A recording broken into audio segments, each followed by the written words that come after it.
Daratanin marat, daratanin marat. Sa paligid ay ang aming sa mga puno. Halalang tinigil aking iip ng simoy. Silit ng araw sa bawat simula. Musikit tumutugtog, daragatan sa kanyang tama. Tumalon, dinig ng mga dagat payapang nalapay. Kasabay na himing ng mga ipon. Kalikasan ay nagpapakita ng kanyang panatiyan. Hello mga be! Hello Marinduque! Ayan. So, andito kami ngayon sa Luzon, Datum. Ito yung tinatawag na pinaka-center ng Pilipinas. So, trivia. Ang Marinduque ay ang heart of the Philippines. Dahil nandito nga ang Luzon, Datum, pinaka-center ng Philippines. At ang Marinduque ay heart shape. Yes. Pero ang Marinduque, butterfly Capital of the Philippines din siya. So ngayon i-appreciate natin yung beauty ng ang ganda, sobrang ganda. Sa paligid Sobrang ganda. Ayan o, tingnan nyo naman. Ang hirap ng paakyat dito. Sinugan na tayo ng gas. So sobrang ganda. Pero napaka-worth. Sobrang ganda po niya. Parang ang sarap na lang niyang tumitig dito. Ayan. Diyan sa baba kita na yung yung port ng Marinduque. Diyan. Sobrang ganda ng dagat, ang ganda ng bundok. Yan. Green na green. Yan. So mamaya ipapakita natin yung video natin sa Luzon Datum. Yung pinaka-center. Yan. Aakyat pa ba tayo? Oo, akyat tayo. Pakita natin sa mga nila. Sige. Sit back and relax.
Hello mga be, we're back.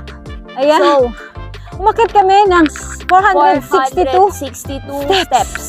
Stairs. at hindi masyadong nakakahinga.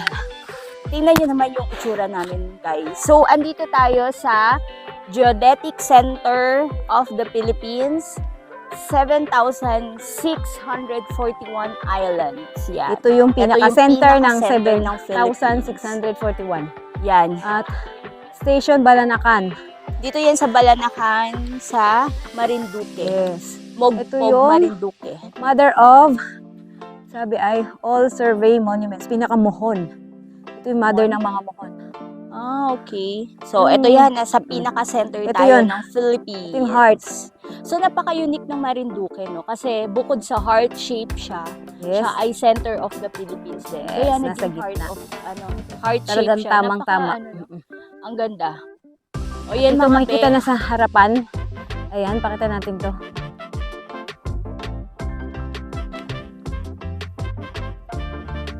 Wala na yung pangat.